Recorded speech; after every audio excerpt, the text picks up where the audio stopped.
So I'll be talking about the statement of all beta blockers being contraindicated in asthma, question mark. And this was actually inspired by a patient I took care of about 2 weeks into my intern year. She came in essentially needing a stent placement for 95% LAD stenosis, and at that time, the cardiologist recommended starting her on metoprolol tartrate, which she very adamantly refused due to her asthma. And I spent a pretty long time in her room trying to explain the benefits of, beta blockers with her, but I think it would have been nice to have some of the data that I have now. So maybe this presentation is a bit of a message to my 6 months younger self. Before we get into the actual myth, I do want to just give a bit of a primer. So here's a review of some of the different beta blockers, and I'll be talking about mainly cardioselective versus non-selective beta blockers as we go through the different studies. So there's a quick skim through review of each of those there. But I want to start off by talking about why this myth matters. And as we are probably all aware of, asthma and cardiovascular disease prevalence in the United States is very high. And we see this every day, both in clinic and in the hospital. And what we do know is that beta blockers are known to reduce mortality in different states of low ejection fraction, and we also use it very commonly in acute coronary syndrome, in angina relief, in atrial fibrillation, hypertension. And so I guess the question that I am posing for you all to think about as we go through this presentation is, are we as providers or are patients refusing life-saving therapies based on what might be outdated assumptions? So I kind of want to take a step back and talk about how this myth may have come to be in the first place. And I think it starts with what we know about physiology, right, logically. We know there's beta-2 adrenergic receptors in the lungs, right? We know that they cause bronchodilation. And so if we were to give a medication that counteracts that, you would cause bronchoconstriction, and that seems no good for patients who have obstructive airway disease. I think logically, that makes sense.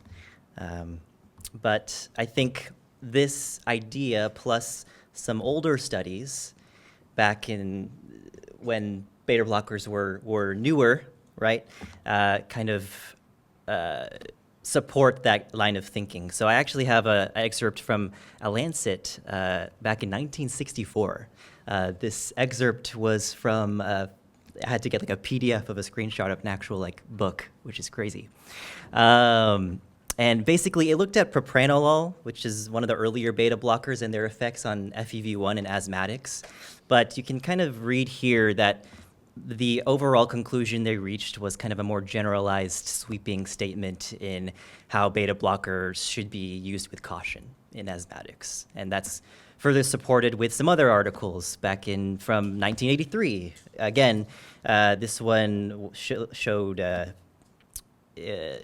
timolol in patients and how it affected FEV1. And again, we see more generalized, sweeping statements about beta blockers with caution. So there's a lot of early cited works that may have supported these theories, and I actually also included some old guidelines. So for example, just 2003, the British guidelines outright stated that beta blockers are contraindicated in patients with asthma.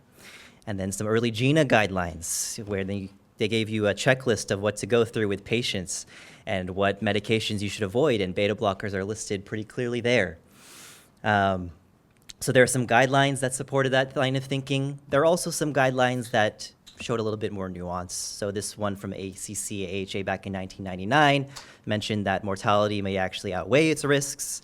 And then just for the sake of completion, I included the most recent GINA guidelines, which the font is a little small here, but basically it mentions that beta blockers have a proven benefit in the management of cardiovascular disease. So while I think mindset is overall shifting towards use in beta blockers with asthmatics, I think there's still, as evidenced by the case I showed earlier, maybe a prevalent line of thinking that we should be cautious with this. So let's actually go into now the evidence behind this myth. And I wanted to start off with this systematic review and meta-analysis back in just in 2025, actually. And the first table we're going to look at is a pretty hefty one, but the important things I want you all to focus on is the bars on the right side, and at the top, these studies basically looked more so at cardioselective beta blockers versus non-selective beta blockers at the bottom here. And essentially, all of these studies looked at beta blockers versus placebo and their measurements of FEV1, which is a forced expiratory volume after 1 second. It's a measurement we use in spirometry and obstructive airway disease.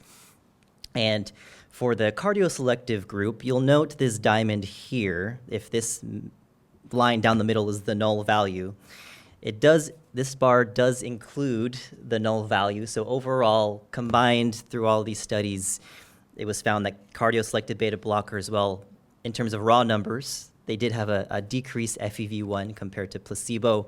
It wasn't statistically significant. Now, for the sake of argument, on the other side of this myth, non-selective beta blockers, you'll see here, did have a statistically significant decrease in FEV1 compared to placebo group. So, take that information as you will in comparing the two different beta blockers, but I think one of the points I want to drive home is that not all beta blockers are created equally, right? Moving on to a few more tables from this meta-analysis. So this first table looked at a study that looked at FEV1 after propranolol administration, and if you'll remember, propranolol is actually a non-cardio selective beta blocker compared to placebo in patients who used, it was salbutamol, which is albuterol here in the United States. And in this study, it showed that propranolol had no significant decrease in FEV1 compared to placebo statistically. In this next study, we looked at a few studies that looked at beta blockers 2 hours after being given them versus patients' baseline.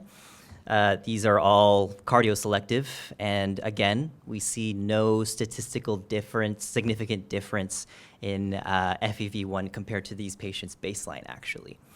And then lastly, this table down here basically looked at beta blockers versus placebo again, but using a different measurement of peak expiratory flow rate. And here, again, this is actually pretty close. The very tip of that diamond does include the null value there, but so technically not statistically significant, but fairly close there. So again, you can use that data as you will. This table more so compared different beta blockers compared to one another in terms of if one had a larger effect on FEV versus others, and there was really no statistically significant difference across the board. They basically compared different cardioselective beta blockers for these first 4 groups, and then propranolol versus pindolol down here. And then not pictured is they looked into those topical beta blockers like timolol and betaxolol, which did actually show a statistically significant drop in FEV1 with an N of 17. So I think from this study, one thing I was able to glean is, for the most part, cardioselective beta blockers seem to have no significant difference in FEV1 or these measurements of bronchoconstriction, essentially. Whereas non-selective beta blockers are a little bit more mixed, right?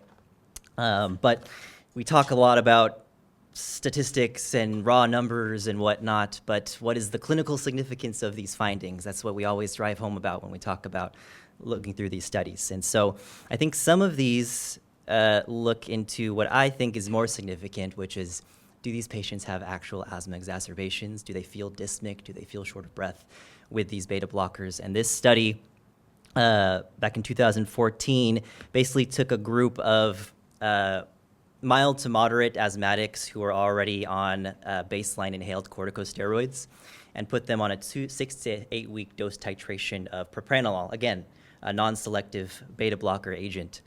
And basically measured at each step 10, 20, 80 milligrams every 2 weeks. They were also given actually tiotropium in addition to this, to the propranolol. So one thing to note in terms of asthma control, right? But I think the big finding I wanted to underline is down here, which is at the end of these 8 weeks, after being on propranolol at the highest dose, their asthma control questionnaire versus placebo actually didn't change. And this asthma control questionnaire included questions like, how often do you have dyspnea? How often do you wake up in the middle of the night with symptoms? How often do you use rescue inhalers? And overall, there was no big difference between the group that received these full doses of non-selective beta blockers versus placebo. And of course, these patients were on maintenance therapy with the tiotropium and inhaled corticosteroids as well. So I found that particularly interesting. In this next study we're going to be seeing here, it was a meta-analysis of a few different articles basically looking at the risk of asthma exacerbations in different beta blockers. This top one is more so in a general population. This bottom table here is more so a subgroup of patients with baseline asthma, so that's probably more relevant to what we're talking about today. But in the general group, right, we can see if the null value is this line down the middle. Only oral timolol and infusion of propranolol were associated with significantly higher incidence of asthma attack compared to placebo or control groups, whereas in the baseline asthma group, that list expands a little bit to include labetalol, oxaprenol, propranolol again, and actually metoprolol, which I thought was a little interesting because that one is known to be more cardioselective. So something else to note there. There's a few more different studies here. I'll go through these a little quicker, but this first study looked at bisoprolol, a different cardioselective beta blocker, versus verapamil versus both in the management of angina in patients with mild to moderate asthma. And overall, there was no significant difference in FEV1 in those patients, except for those who made it to the high 10 milligram bisoprolol mark. They kind of did the slower up titration of beta blockers that we saw in some other studies. But again, maybe this implies, okay, maybe not 10 milligrams, but 2.5, 5 milligrams bisoprolol for patients with angina, it might be okay. At least that's kind of the takeaway I took away from this. This next study looked at nadolol with dose escalation over 9 weeks in patients with mild asthma. And interestingly, I just wanted to put this here because there was actually an increase in PC20 in these patients compared to baseline. PC20 is like a provocative concentration of methacholine that causes patients' FEV to drop 20%. So by increasing PC20, it means you need more methacholine to induce that same amount of drop. So it kind of, the study actually implied that maybe nadolol improved asthma function somewhat in these patients. And then this last study looked at bisoprolol over 2 weeks versus placebo. And what they did after those 2 weeks is they actually induced bronchoconstriction in these patients and then gave them albuterol to see how well they reacted to it. And across the board, they found the response to those rescue inhalers were non-inferior in the group that had the bisoprolol versus those who had placebo. So basically, it seems like bisoprolol doesn't counteract the effects of the salbuterol or albuterol in this instance. This table basically just looked at how many asthma-related fatalities were recorded in this Vigibase database, and it's important to note this Vigibase thing has been going on since like 1978, and they found about 6 reports of asthma with fatal outcomes who happened to also be taking cardioselective beta blockers. And it's hard to really, of course, tell, is it the beta blockers that caused the fatalities? They were on different medications. Some of the other conditions they had going on at this time were like sepsis or pneumonia or even like renal carcinoma. So not much you can necessarily take away in terms of causation and effect, but I do think that you would expect there to be maybe more reports of fatal asthma exacerbations in patients who are on beta blockers since 1978. And then this table here is a case control study in about 35,000 patients who had CVD and asthma concurrently, basically looking to see what is the risk or incidence of exacerbation in these patients on different doses of beta blockers. And this red column here, I just want to note that cardioselective beta blockers overall were not significantly associated with any increased risk of moderate to severe exacerbations, no matter what dose they're on, no matter how long they've been taking these doses, acute or chronic. And interestingly enough, in terms of this blue square over here, patients who are on chronic, non-selective, lower dose beta blockers actually also didn't have significantly higher risk of asthma exacerbation. So maybe even those who are already on non-selective beta blockers for a prolonged period of time, it's safer to use, perhaps I suppose. I'm going to skip over these studies for the sake of time, but I think overall you kind of get the gist of what I'm hopefully painting, which is cardioselective beta blockers seem to be generally well tolerated in patients who have controlled asthma or patients who are on maintenance therapy. Non-selective beta blockers, sure, I think have a bit of it more of a mixed picture. And so the next question you might be asking is, okay, Gabe, you're telling us maybe we can use cardioselective beta blockers, but which ones? And so I wanted to include this table here to highlight bisoprolol and metoprolol specifically as two of the more cardioselective oral agents that we can use. There's actually also nebivolol, which is the most cardioselective at 300, or a ratio of greater than 300 to 1 in terms of beta 1 to beta 2 receptors, but I haven't seen that used. But bisoprolol is kind of the next most cardioselective agent that might be used in this case.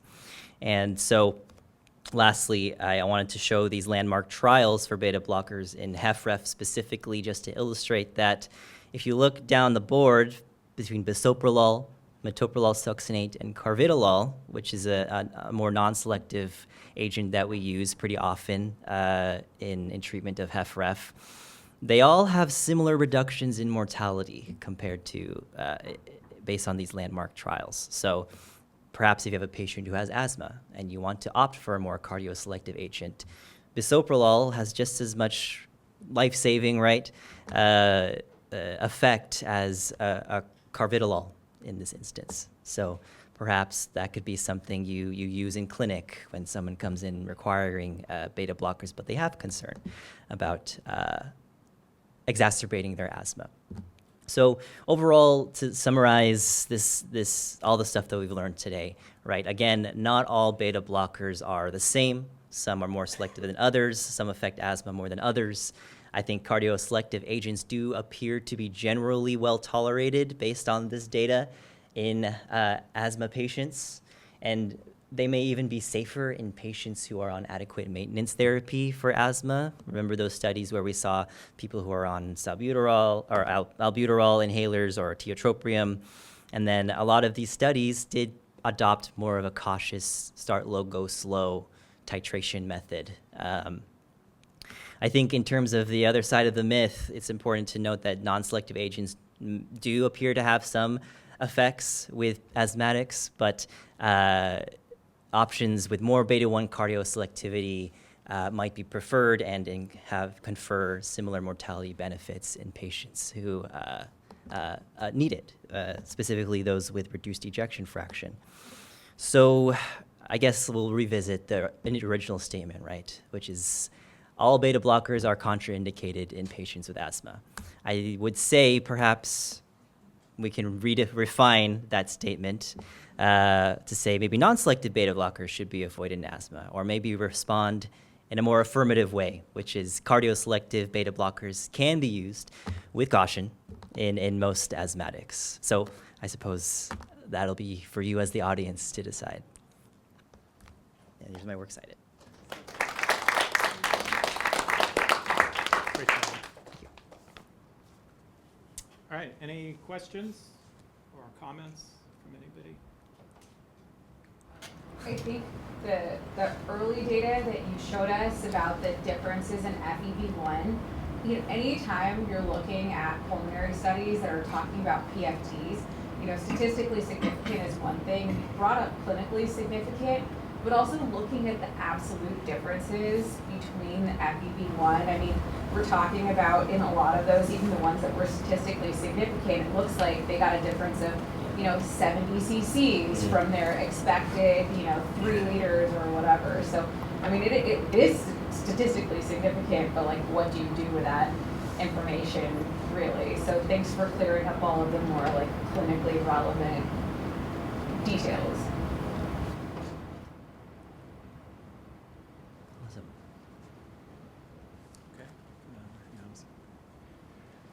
Okay,